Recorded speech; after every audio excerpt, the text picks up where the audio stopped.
In the name of Allah, who is most merciful and beneficent. Assalamu alaikum. Today we will start class 10th Mathematics Science group. Unit number 9, theorem number 2. Chords of a circle. Unit number 9. Theorem number 2. A straight line drawn from the center of a circle to bisect a chord is perpendicular to the chord. First of all, we will discuss the statement.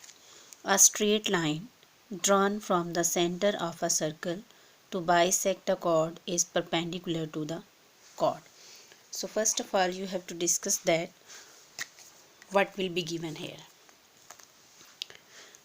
The first portion of the theorem tells us about given and the last portion of theorems tells us about proof. So let's see. Straight line drawn from the centre, जो कि centre से draw की जाएगी, किसके, circle से, वो bisect करेगी अ cord, एक कॉर्ड को, इस परपेंडिकुलर टू द कॉर्ड, वो उस कॉर्ड पे 90 डिग्री का एंगल बनाएगी. परपेंडिकुलर का मतलब है 90 degree. Before starting this theorem, first of all we will discuss about chord perpendiculars. Now let's see, this is a circle and that is C point. This line passes through a single point of the circle, that is C. That is known as tangent. जो circle पर किसी एक point से पास करेगी line, उसको हम tangent कहेंगे. O is the center of the circle. जहाँ पे आपने कंपास रख के सेंटर सर्कल ड्रॉ किया, ठीक है.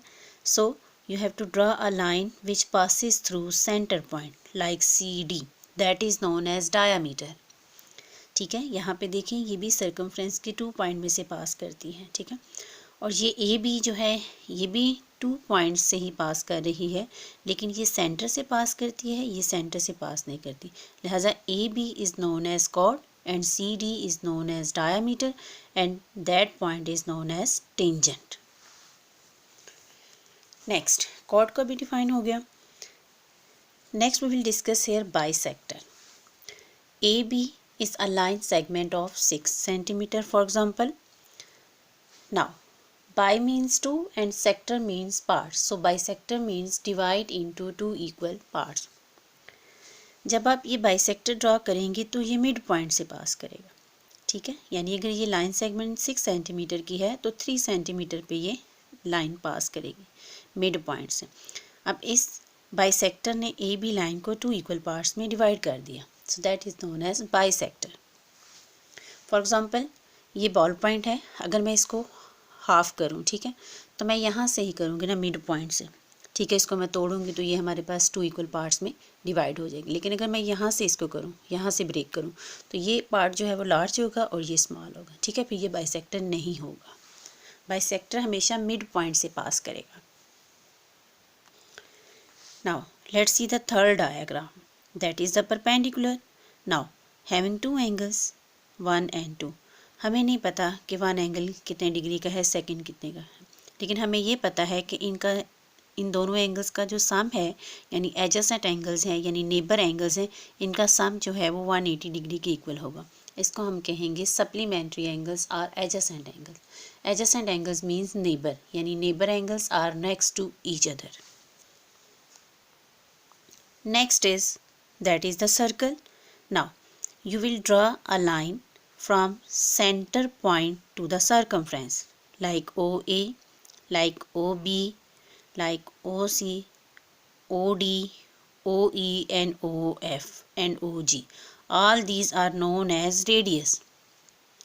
Now all of are having equal in length. ऐसा हो ही नहीं सकता कि इन रेडियस की लेंथ जो है वो डिफरेंट हो. So first of all, you have to draw here a circle with suitable radius like this. Mark the center point as O point. Now draw a circle. You have to draw the circle. Now straight line drawn from the center of a circle to the bisect or chord. It means first of all you have to draw here chord. That is the chord.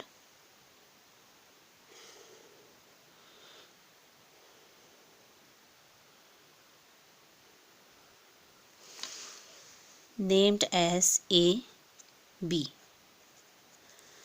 ठीक हो गया, chord draw होगी। Now straight line drawn from the center, straight line आपने draw करनी है centre से, किस पे, इस कॉर्ड पे, ये। Now join O to A and O to B।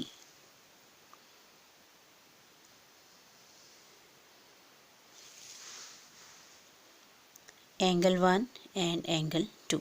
You can extend this line also, no problem. Now, named as this point M is the midpoint of the chord AB. So, according to theorem's requirement, we have construct the diagram. ठीक है, अब यहाँ पे check करें, OA is the radius। ऐसा हो ही नहीं सकता कि OA रेडियस OB रेडियस के इक्वल ना हो, क्योंकि ये दोनों रेडियस हैं। OA is the first radius and OB is the second radius.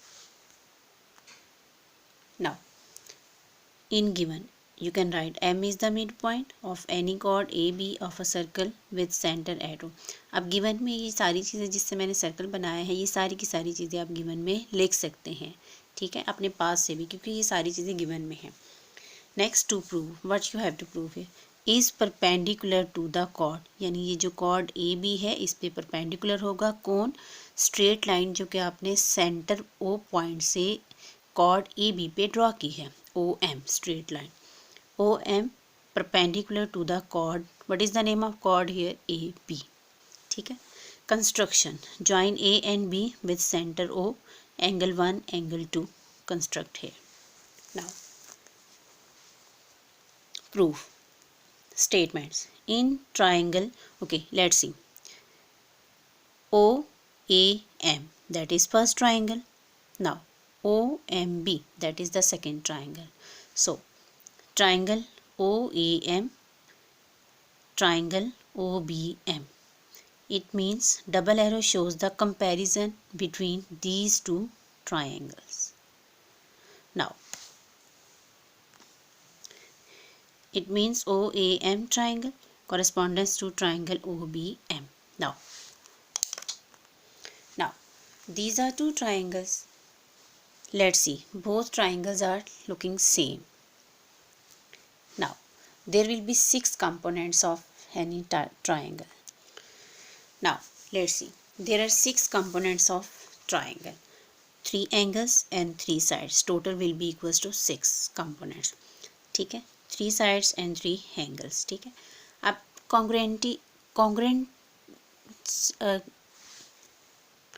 Congruency prove करने के लिए हमें टोटल 6 कंपोनेंट में से कोई से 3 को डिस्कस करना होगा, चाहे आप 3 एंगल्स को देख लें, चाहे आप 3 साइड्स को देख लें। ठीक है, अब यहाँ से मैं चेक करती हूँ, AB and it's correspondence side is ED। ठीक है, सेकेंड इज AC एंड इस जैसी दूसरी side DF congruent. Now BC congruent to EF। इनकी 3 कंपोनेंट्स यानी 3 साइड्स को हमने डिस्कस किया, तो हम ये कह सकते हैं कि ये both triangles are congruent, that is the symbol of congruent. Congruent means same shape and same size. So first side you will discuss here, OA is the radius and OB is the second radius, both radius are same। ऐसा हो ही नहीं सकता कि दोनों radius different हो। ठीक है, so you can write here OA equals to OB। इसकी रीज़न क्या है, यानी आप क्यों इस तरह से लिख रहे हैं कि OA equals to OB, because radii of the same circle and radii of the same circles are equal. Now next is you will discuss that AM equals to or congruent to MB। OM is the perpendicular bisector, so bisector means divide the chord AB into 2 equal parts, it means M is the midpoint, so MA congruent to MB, its reason is given, यानी ये given में था। ठीक है, ये given में उसने information में बताया है कि AM इक्वल्स टू BM। ठीक है, आप गिवन भी लिख सकते हैं, आप इधर लिख सकते हैं M is the mid point. ठीक है, now third side, let's see, OM. Both triangle having same side or common side OM. ठीक है, so OM equals to OM or congruent, so its reason is common sides. जैसे कि आपका room है, ठीक है, 2 रूम्स हैं और उनके दरमियान में एक वॉल कॉमन होगी, ठीक है, फर्स्ट रूम की भी वही वॉल होगी और सेकंड रूम की भी वही वॉल होगी, ठीक है. अब 3 components you have to discuss here, so you can say that, आप कह सकते हैं कि both triangles are congruent to each other. So postulate you have to use here side side side congruent to side side side, यानी इस reason के according हम कहते हैं कि both triangles are congruent. Now next, angle 1 and angle 2 become at midpoint at M. So angle 1 equals to angle 2. जैसे कि भी हमने इस डायग्राम में डिस्कस किया है कि इन दोनों एंगल्स का जो सम है वो 180 डिग्री के इक्वल होगा और इसको हम एडजेसेंट या सप्लीमेंट्री एंगल्स कहेंगे, ठीक है. हमें ये तो नहीं पता ये एंगल कितने डिग्री का है, ये कितने का, लेकिन हमें ये पता है कि इन दोनों का सम जो है वो 180 डिग्री के इक्वल होगा. So angle 1 equals to angle 2. It's reason is, जी आप क्यों ऐसे कह रहे हैं कि angle 1 equals to angle 2? Because corresponding sides of congruent triangles, ठीक है. correspondence mean everything is same, just direction is different, that is left side, that is right side, but everything is same. जैसे कि मैंने theorem के start में आपको ये समझाया था कॉरेस्पॉन्डिंग का क्या मतलब है. कॉरेस्पॉन्डिंग मतलब BC that is the base of first triangle, now EF that is the base of second triangle. है तो ये दोनों की बेस, लेकिन that is the first triangle, that is the second triangle. So BC correspondence to EF, BA correspondence to ED. Now, you can take the sum of both angles. Angle 1 plus angle 2 equals to 180 degree. Reason अभी मैंने बताई है आपको, adjacent are supplementary angles, ठीक है. Now, angle 1 plus angle 2 equals to 180 degree. अब यहाँ से हम देखेंगे, इस बुक पे कुछ शॉर्ट स्टेप्स किए गए हैं, लेकिन मैं यहाँ पे आपको ये स्टेप करके दिखा देती हूँ. जी, angle 1 plus angle 2 equals to 180 degree. Both angles are same. आप यहाँ पे पुट कर लें एंगल 2 इक्वल्स टू एंगल 1, ठीक है, या एंगल 2 इक्वल्स टू एंगल 1, या एंगल 1 इक्वल्स टू एंगल 2. मैंने यहाँ पे put angle 2 equals to angle 1 किया, ठीक है, ये मैंने पुट कर लिया. अब measurement angle 1 plus measurement angle 1, ये 2 टाइम में एंगल्स हैं तो ये डबल आ जाएगा, डबल ऑफ मेजरमेंट एंगल 1, ठीक है. अब 2 इधर मल्टीप्लाई हो रहा है, अदर साइड पे जाके ये डिवाइड हो जाएगा.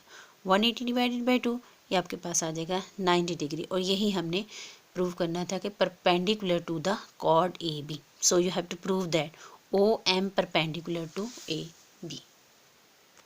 सो from equation 1 and 2 you have to write this OM perpendicular to AB. So subscribe my channel and also click on bell icon so that you have to get updates about new videos, and also like and share it with your friends and also comments on video.